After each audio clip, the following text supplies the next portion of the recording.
कहानी की शुरुआत होती है चीमो से, जो पागलों की तरह अपनी साइकिल के पैडल मार रहा है। एक यंग डिलीवरी बॉय जो तंग गलियों के बीच से अपनी जान बचाकर भाग रहा है क्योंकि कुछ लड़के मोटरसाइकिलों पर उसका पीछा कर रहे हैं। वो जिस रफ्तार से भाग रहा है और जिस तरह हर गड्ढे पर उसकी खटारा साइकिल हिल रही है, साफ पता चलता है कि पीछे आने वाले लोग उसके दोस्त तो बिल्कुल नहीं है। चीमो पूरी जान लगाकर भागता है, तीखे मोड़ काटता है, शॉर्टकट्स ढूंढता है। उसका बस एक ही मकसद है, इनकी नजरों से गायब हो जाना इससे पहले कि वो उसे दबोच लें। और आखिर में रूबियो और उसके गुंडे उसे पकड़ नहीं पाते। चीमो गलियों के जाल में बच निकलता है, लेकिन वो डर उसके सीने में घर कर जाता है क्योंकि उसे पता है कि खतरा अभी टला नहीं है। अगली सुबह घर का माहौल एकदम शांत होता है। परिवार बिना किसी जल्दबाजी के नाश्ता कर रहा है। चीमो अपने दादाजी यायो का ख्याल रखता है। यायो को थोड़ी डिमेंशिया भूलने की बीमारी है, फिर भी वो हंसते मजाक करते रहते हैं और ये नॉर्मल पल चीमो की रूटीन का एक सहारा है। यायो को रिहैबिलिटेशन सेंटर छोड़ने के बाद चीमो सुपरमार्केट के लिए निकलता है। उसका पूरा दिन अलमारियों में सामान भरने, यहाँ वहाँ भागने, बक्से उठाने और आदत के मुताबिक ग्राहकों को देखकर जबरदस्ती मुस्कुराने में बीत जाता है। कभी कभी उसे ऐसी लड़कियां दिखती हैं जो उसकी औकात से बहुत बाहर हैं। फिर भी वो हिम्मत जुटाकर उनसे बात करने की कोशिश करता है, टूटी फूटी लाइनें मारता है, लेकिन रिजेक्शन उसे वापस शर्मिंदगी की गांठ के साथ उसके काम पर भेज देता है। तभी उसकी नजर रेबेका पर पड़ती है। शायद उसने अब तक की सबसे खूबसूरत लड़की देखी थी। वो बर्फ तोड़ने की कोशिश करता है, उसका नंबर मांगता है, लेकिन वो साफ तौर पर उसकी लीग से बाहर है। वो उसे नंबर नहीं देती और चीमो बस सामान और खोए हुए मौकों के बीच खड़ा रह जाता है। काम से निकलते वक्त चीमो उसी रास्ते से जाता है। उसे जरा भी अंदाजा नहीं था कि इस बार रूबियो ने उसके लिए जाल बिछाया है। रूबियो ने मोटरसाइकिल वाली गलती नहीं दोहराई। उसने अपनी चाल बदल ली और खामोशी से इंतजार किया। वो लोग उसे घेर लेते हैं, धक्का देते हैं, इतना मारते हैं कि वो डर जाए और दिन भर की कमाई मांगते हैं। धमकी साफ थी, चुपचाप पैसे दे दो। हालांकि चीमो लड़ाई झगड़े में डरपोक है, लेकिन वो अपनी मुट्ठी भींच लेता है और पैसों के बैग को सीने से लगा लेता है। वो इतनी आसानी से अपनी मेहनत की कमाई नहीं देने वाला था, जिससे उसका परिवार पलता है। उस रात वो फुटपाथ पर डरा सहमा तब तक खड़ा रहता है जब तक पुलिस की गाड़ी की नीली बत्तियां अंधेरे को चीरती हुई नहीं दिखती। रूबियो को वहां से भागना पड़ता है और चीमो को जाने देना पड़ता है, लेकिन रूबियो की ईगो पर लगी चोट अभी ताजा थी। जब चीमो घर पहुंचता है तो उसका परिवार एक बर्थडे सरप्राइज के साथ उसका इंतजार कर रहा होता है। हंसी, गले मिलना और एक बड़ा सा गिफ्ट, एक नई चमचमाती मोटरसाइकिल, ताकि उसे उस पुरानी साइकिल से छुटकारा मिल सके जो सिर्फ मुसीबत लाती है। चीमो के लिए सबसे बड़ा सरप्राइज तब आता है जब उसे एक और खबर मिलती है, रेबेका भी उसी बिल्डिंग में शिफ्ट हो गई है। अब एक नई मोटरसाइकिल और अपनी ही बिल्डिंग में एक गर्लफ्रेंड बनने की उम्मीद ने उसके चेहरे पर एक अलग ही चमक ला दी। कहानी में थोड़ा वक्त आगे बढ़ता है। चीमो और रेबेका डेट कर रहे हैं और उसकी जिंदगी पटरी पर आती दिख रही है।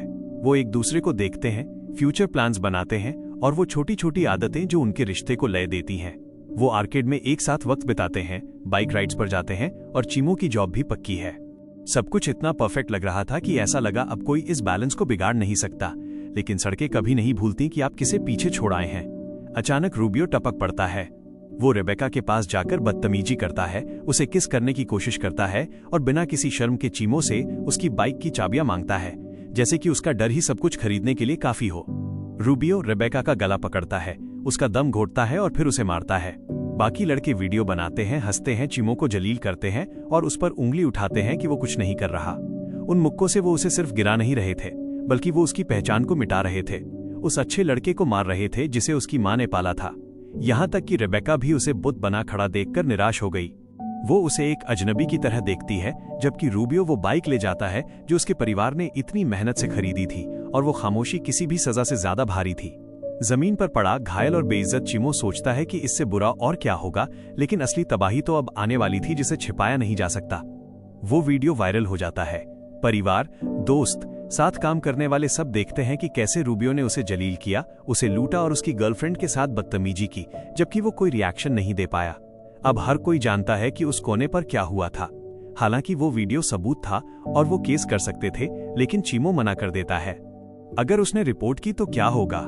ये डर उसे फिर से लकवा मार देता है और उसकी ये नाकामी घर को बांट देती है। उसकी बहन लोला खड़ी होती है और पुलिस को बुलाती है, लेकिन चीमो उस पर चिल्ला देता है कि वो अपने काम से काम रखे। पल भर में ही खाने की मेज जंग का मैदान बन जाती है और उनकी एकता टूट जाती है। उस बेइज्जती के बाद चीमो को घर से बाहर कदम रखने में 3 हफ्ते लग जाते हैं। जब वो आखिरकार बाहर निकलता है तो शर्म और गुस्सा उसके हर कदम को दोगुना भारी कर देते हैं। वो सबसे पहले रेबेका से मिलने की कोशिश करता है। वो उसकी नजरों को तलाशता है, लेकिन वो उसे पूरी तरह बिना किसी लाग लपेट के ठुकरा देती है। अब उसके पास कार वाला नया बॉयफ्रेंड है, एक ऐसा लड़का जो उसके लिए लड़ने से नहीं डरता और वापसी का दरवाजा हमेशा के लिए बंद हो जाता है। एक आदर्श एम्प्लॉई की तरह चिमो बिना किसी नाटक के सुपरमार्केट लौटता है। वो सामान भरता है, सलाम करता है, हुक्म मानता है, लेकिन अपनी रूटीन में वो एक नई चीज जोड़ लेता है, एक खामोश फैसला जो उसे दूसरी दिशा में ले जाता है। शुरुआत में बॉक्सिंग में वो एक पुतले को भी नहीं गिरा पाता था। पंचिंग बैग उसे पीछे धकेल देता था, उसका गार्ड ढीला था, लेकिन जैसे जैसे वो पंच मारता गया उनमें एक मजबूती आने लगी। लेदर पर पड़ता हर मुक्का उसके अतीत पर एक वार था, एक ऐसा गुस्सा जिसे उसने तब तक ढाला जब तक वो कंट्रोल नहीं बन गया। वो शाम को ट्रेनिंग करता, अपनी फिजिक सुधरता और काम पर प्रमोशन भी पा लेता। कुछ महीनों बाद वो एक अलग ही इंसान बन गया। सीधी कमर, साफ नजर, नपी तुली सांसें और दोबारा न गिरने का हौसला। और तभी मौका एक अजीब मोड़ लेकर आता है। एक सुबह यायो को सेंटर छोड़ते वक्त उसे फिजियोथेरेपी रूम से एक आवाज आती है। उसने बिना देखे ही रूबियो को पहचान लिया। वो आवाज पुरानी धमकियों की याद दिलाती थी। बाहर से उसने देखा कि उसका वो पुराना बुली एक फिजियोथेरेपिस्ट से मदद ले रहा है। उसने उसका सूखा हुआ शरीर देखा, बिना किसी मसल के हाथ पैर नूडल्स जैसे लटक रहे थे। वो व्हीलचेयर तक सिमट कर रह गया था। ड्रग्स का नशा करने वाले के लिए वो मोटरसाइकिल बहुत भारी पड़ गई थी। रूबियो का भयानक एक्सीडेंट हुआ था और वो अब पैराप्लीजिक हो चुका था, एक ऐसी गिरावट जहां से कोई यू टर्न नहीं था। डायग्नोसिस साफ था, टूटी हुई रीढ़ की हड्डी और ताउम्र व्हीलचेयर की सजा। ये इंसाफ था या बस एक इत्तेफाक, कोई नहीं जानता, लेकिन पूरा खेल पलट चुका था। चीमो समझ गया कि रूबियो ने उसे इतने महीनों से अकेला क्यों छोड़ा था। जब आपके पैर ही जवाब दे जाएं, तो आप किसी का पीछा नहीं कर सकते। और इस नई हकीकत ने चीमो को एक ऐसा रास्ता दिखाया जो उसने कभी सोचा नहीं था। उसने एक अलग तरह की मार खाने का रिस्क लिया और साइकिल चलाकर रूबियो के मोहल्ले में पहुंच गया। उसने दरवाजा खटखटाया और खुद को एक दोस्त बताया जो अपना बहुत पुराना उधार लेने आया है। चूंकि रूबियो उठ नहीं सकता था, पड़ोसी ने दरवाजा खोला और उसे अंदर जाने दिया। अब वो आमने सामने थे। शिकारी और शिकार एक दूसरे को खामोशी में देखते रहे और वो पुराना डर उस बेजान कमरे में घुल गया। रूबियो बिस्तर पर पड़ा था, सूखे हाथ पैर और एक सख्त जुबान जो सिर्फ गालियां बक रही थी। लेकिन चिमो उससे लड़ने नहीं आया था। उसने अपनी बात सख्ती से रखी। उसने रूबियो से एक सच्ची माफी की मांग की, उन सब चीजों के लिए जो उसने की थी। कम से कम इतनी भरपाई तो वो कर ही सकता था। लेकिन बिस्तर पर कैद होने का मतलब ये नहीं था कि वो बदल गया है। उसकी नफरत और कड़वाहट अभी भी उतनी ही तीखी थी। जवाब माफी का एकदम उल्टा था। चिमो वहां से और ज्यादा बेइज्जत होकर लौटा, बिना माफी के, और मन में एक ऐसी बेचैनी लिए जो शांत नहीं हो रही थी। मजबूर होकर उसे अगले कदम के बारे में सोचना पड़ा। उस रात उसने अपनी माँ से बात की, पूछा कि क्या उनका कभी कोई दुश्मन था। माँ ने कहा नहीं। उन्होंने बताया कि ऐसे लोग थे जिन्होंने उन्हें बहुत चोट पहुंचाई, लेकिन उन्होंने कभी बदला नहीं लिया क्योंकि बदला लेने से दर्द सिर्फ कई गुना बढ़ता है। उन्होंने बताया कि कैसे उनकी सबसे अच्छी दोस्त ने उनके पति को चुरा लिया था। एक बार नहीं, कई बार उन्होंने बदले के बारे में सोचा, यहां तक कि कुछ पागलपन करने का भी सोचा। लेकिन उन्होंने फैसला किया कि वो अपने बच्चों का ख्याल रखेंगी और जिंदगी में आगे बढ़ेंगी। और उस फैसले ने उन्हें खड़ा रखा, लेकिन इसने चीमो को एक मुश्किल दोराहे पर लाकर खड़ा कर दिया। अगले दिन चीमो फिर रूबियो के घर जाता है और दोबारा माफी मांगता है। हर बीतते सेकंड के साथ तनाव बढ़ता है और फैसला सख्त होता जाता है। कुछ देर बाद वो उसे अपार्टमेंट से बाहर निकालता है और उसे कोर्ट, खेल के मैदान में ले जाता है। उसका इरादा था कि रूबियो को अपनी करनी का बोझ महसूस हो, लेकिन उसने एक सरप्राइज भी तैयार किया था जो उसे आईना दिखा सके। चीमो ने उन सभी लड़कों को बुला लिया था जिन्हें रूबियो ने कभी बुली किया था। एक एक करके सब आए और उसे घेर लिया। रूबियो अपने सबसे क्रूर रूप में था।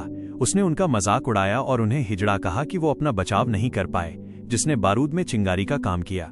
चीमो चाहता था कि वो सबके लिए माफी मांगे, लेकिन प्लान उल्टा पड़ गया।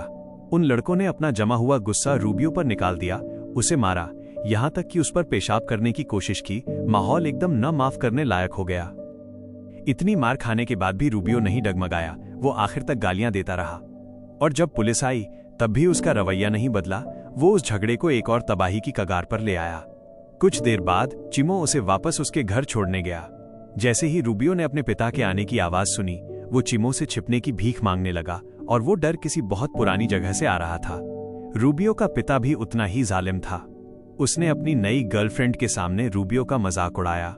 उसने उसके हाथों को ऐसे झटक दिया जैसे वो कोई गुड़िया हो। पूरा माहौल शर्म और खतरे से भर गया, यहां तक कि उसने उसे मारने की धमकी भी दी।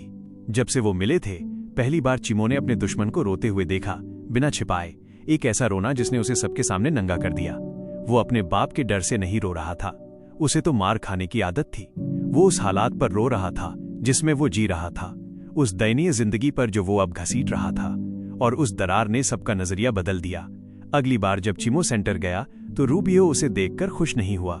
अब जब दूसरे को उसकी कमजोरी पता चल गई थी तो उसे खतरा महसूस हो रहा था और उसका डिफेंस सिस्टम एक्टिव हो गया। धमकियों के बावजूद चिमो पीछे नहीं हटा। वो बात करने पर अड़ा रहा, गालियों के बीच भी अपने शब्दों पर कायम रहा, इस उम्मीद में कि शायद कुछ बदलेगा। चिमो रूबियो को सेंटर से बाहर निकालकर कब्रिस्तान ले गया। रूबियो अपनी मां की कब्र देखना चाहता था, जिन्हें कैंसर ने हमेशा के लिए उससे छीन लिया था, और उसे लगता था कि उसने उन्हें फेल कर दिया है। रास्ते में रूबियो ने कबूला कि उसका पिता ड्रग्स लेता था और उसने उसकी मां को भी उस दुनिया में घसीट लिया था। वो कभी ये नहीं चाहती थी और अब वो मर चुकी हैं जबकि वो आदमी अभी भी जिंदा है, ये बात उसे बर्दाश्त नहीं थी। चिमो ने उसे उसकी मां की कब्र के सामने छोड़ दिया। रूबियो टूट गया और फूट फूट कर रोने लगा। ये साफ हो गया कि उसकी वो सख्त इमेज बस एक खोल थी, कोई आधार नहीं, खासकर अब जब वो बिस्तर पर पड़ा था और निकलने का कोई रास्ता नहीं था। उस फ्रस्ट्रेशन का एक हिस्सा वापस करने के लिए जो उसने झेली थी, चिमो ने उसका सामान चेक किया और उसे गानों, लिरिक्स की एक नोटबुक मिली। वो उन्हें रैप करने लगा, उंगलियों से रिदम बनाते हुए जैसे किसी और की कहानी को अपनी आवाज दे रहा हो। एक कठोर समाज और हिंसा व खोने के बचपन में रूबियो ने लिखने में पनाह ली थी। उन पन्नों में उसने ठोस, कच्चे और सटीक लफ्ज लिखे थे जो वो सब बयां कर रहे थे, जो उसने कभी जुबान से नहीं कहा। अगला कदम था रूबियो को चिमो के घर लाना। उसका परिवार सदमे में था। वो शख्स जिसने उन्हें इतना दर्द दिया वो उनके दरवाजे से अंदर आ रहा था। हवा एकदम भारी हो गई। मां तुरंत समझ गईं कि उनका बेटा ऐसा क्यों कर रहा है। उन्होंने उसकी आंखों में वो फैसला देख लिया था कि वो इस नफरत के चक्र को तोड़ना चाहता है, लेकिन लोला को ये लाइलाज पागलपन लग रहा था।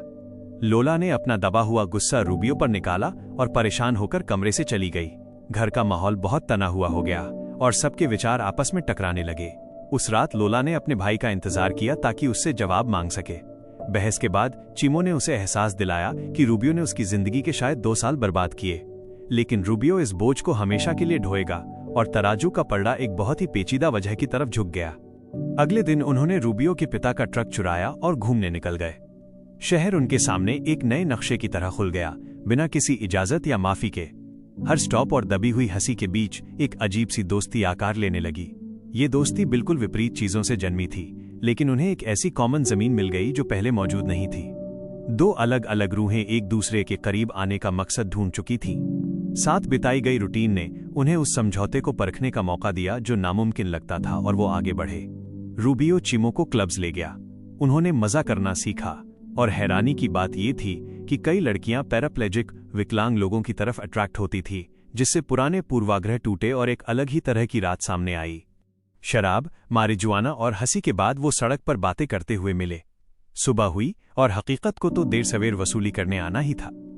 रूबियो का पिता गुस्से में अपना ट्रक ढूंढते हुए आ गया। मामला गंभीर हो गया और चिमो समझ गया कि वो अब कुछ नहीं कर सकता, जबकि रूबियो ने उसे जाने का हुक्म दिया क्योंकि फिलहाल वहां से निकलने का कोई और रास्ता नहीं था। अगले दिन रूबियो रिहैब सेंटर नहीं आया। चिमो को ताजा यादों से बुरे का एहसास हुआ और उसने अपने कदम तेज कर दिए। वो भागते हुए उसके घर गया और देखा कि रूबियो जमीन पर अपने ही पेशाब के तालाब में पड़ा है। ट्रक चुराने की सजा के तौर पर उसके बाप ने उसे ऐसे ही छोड़ दिया था, और ये नजारा दिल दुखाने वाला था। चिमो के पास कोई और चारा नहीं था। उसने उसकी सेवा की, उसे नहलाया, साफ किया। उसने उसके शरीर की हालत को, उस नाजुकता को बहुत करीब से देखा जो अब उसका सच थी। वो पतले हाथ अब उसे चोट नहीं पहुंचा सकते थे, चाहे वो 100 बार भी मारे। वो मुट्ठियां जो कभी उसे डराती थीं, अब उनका वजूद ही नहीं था, और ताकत अब पूरी तरह बदल चुकी थी। जागने पर रूबियो ने चिमो को कहते सुना, अब उनकी जिंदगी बदलने का वक्त आ गया है। दोनों ने मिलकर जल्दबाजी और सावधानी के साथ एक प्लान बनाया। रूबियो ने राज खोला कि उसका बाप पैसे कहां छिपाता है। चिमो ने रूबियो की पिटाई की ताकि ऐसा लगे कि उस पर हमला हुआ है। उसने बहुत नाप तोल कर वार किए ताकि एक विश्वसनीय निशान छूट सके। इतनी ट्रेनिंग के बाद चिमो अपनी मुट्ठियों का इस्तेमाल ऐसे नहीं करना चाहता था। फिर भी शायद इस नफरत के चक्र को तोड़ने का यही सही तरीका था, और उसका दिल जोर से धड़क रहा था। फर्जी हमले के बाद चिमो ने पड़ोसी को बुलाकर कहा कि किसी ने रूबियो पर हमला किया है। उसने पुलिस को कांटेक्ट किया और सायरन की आवाज ने बता दिया कि प्लान अपने निर्णायक दौर में है। जब पुलिस की गाड़ी आई तो चिमो ने बाप की तरफ इशारा किया कि यही मुजरिम है। उन्होंने उसे तुरंत गिरफ्तार कर लिया और पूरे मोहल्ले ने जश्न मनाया। कई लोगों ने उसके जुर्मों की गवाही देने का वादा किया और उस बैग में जो उन्होंने उससे लिया था उसमें हजारों यूरो थे। जब रूबियो एक बेहतर जगह शिफ्ट हो गया तो उसने पूछा कि उस मोटरसाइकिल की कीमत क्या थी, जैसे कोई पुराना हिसाब चुकता कर रहा हो। रूबियो ने उस पैसे से कीमत चुकाई, दिल से हर चीज के लिए माफी मांगी और चिमो का शुक्रिया अदा किया जो उसने किया था। फिर उसने पूछा कि चिमो का सपना क्या है। उसने जवाब दिया कि उसका परिवार खानदानी चुरोज बनाने वाला है और वो हमेशा से एक बिजनेस खोलना चाहता था ताकि अपनी मां की मदद कर सके और एक पक्का भविष्य बना सके। तब रूबियो ने बाकी बचे पैसे इन्वेस्ट करने का ऑफर दिया। वो अब पहले की तरह लूट मार नहीं कर सकता था, तो इन्वेस्टर बनना उसे लॉजिकल लगा। इससे एक ऐसा दरवाजा खुला जिसने दोनों को बेहतर बना दिया। कुछ पैसों से रूबियो ने एक मोटराइज्ड व्हीलचेयर खरीदी और बाकी पैसों से फैमिली बिजनेस शुरू हुआ। एक चूरों की दुकान जिसने सबकी जिंदगी बदल दी, आमदनी पक्की की और एक ऐसी दोस्ती को पक्का किया जो सोची भी नहीं जा सकती थी। परिवार की खुशी देखकर रूबियो को समझ आया कि उसने सही फैसला लिया है। तेल की छनछनाहट और मुस्कान किसी भी बदले से बढ़कर थी, लेकिन उसके अंदर कुछ था जो अभी भी कोई और निकास ढूंढ रहा था। वक्त के साथ रूबियो को एहसास हुआ कि ये काफी नहीं है। उसके पास एक आखिरी विनती थी और उसने चिमो को बताने की हिम्मत जुटाई, सारे शक मिटाते हुए। उसने उससे मदद मांगी मरने में। उसने जोर देकर कहा कि ये वो जिंदगी नहीं है जो वो चाहता था और अब उसमें आगे बढ़ने की ताकत नहीं है, खासकर ये समझ आने के बाद कि उसने क्या खोया है और वो कभी वापस नहीं मिलेगा। उसने वो भारी बोझ अपने दोस्त के हाथों में सौंप दिया। 2 दिन बाद चिमो को सेंटर से मैसेज मिला। एक एक्सीडेंट हो गया था। उसका दिल हलक में आ गया। वो बिना सोचे भागा। रूबियो ने अपनी मोटराइज्ड चेयर सीधे पूल में उतार दी थी। ये कोशिश अचानक और खामोश थी, एक पक्के फैसले की तरह। लेकिन वो अपनी कोशिश में नाकाम रहा। उसे समय रहते बचा लिया गया, लेकिन उसने अपना विचार नहीं छोड़ा। और इस जिद ने चिमो को मजबूर कर दिया कि वो कुछ करे इससे पहले कि बहुत देर हो जाए। उसका मन बदलने के लिए चिमो उसे उस जगह ले गया जहां उनकी दोस्ती शुरू हुई थी। उसने उसे उनके समझौते की जड़ दिखाई। उसने जीने की एक आखिरी चिंगारी जलाने की कोशिश की, लेकिन जब वो उसे मनाने में फेल हो गया तो उसने उसकी इच्छा पूरी करने में मदद करने का फैसला किया। फैसला बहुत भारी था, लेकिन दिया हुआ वचन उससे भी भारी था और प्लान पूरी सटीकता के साथ बनाया गया। चिमो ने रूबियो के शरीर में एनेस्थीसिया इंजेक्ट किया। जब वो गहरी नींद में सो गया तो उसने उसे एक हवा वाले गद्दे एयर मैट्रेस पर लिटाया। उसमें कुछ छेद किए और शरीर को झील की तरफ धक्का दे दिया। अपनी कांपती रूह को छिपाने के लिए उसने नजरें झुका लीं। धीरे धीरे गद्दा डूबने लगा। रूबियो खामोशी से नीचे जा रहा था, धीरे धीरे डूब रहा था, अभी भी गहरी नींद में, और पानी उस घेरे को बंद कर रहा था। लेकिन चिमो से ये बर्दाश्त नहीं हुआ। आखिरी सेकंड में उसने छलांग लगा दी, तली तक तैर कर गया और उसे खींचकर सतह पर ले आया। अगर रूबियो को मरना है तो उसे इंतजार करना होगा जब तक ये दोस्ती खत्म नहीं हो जाती।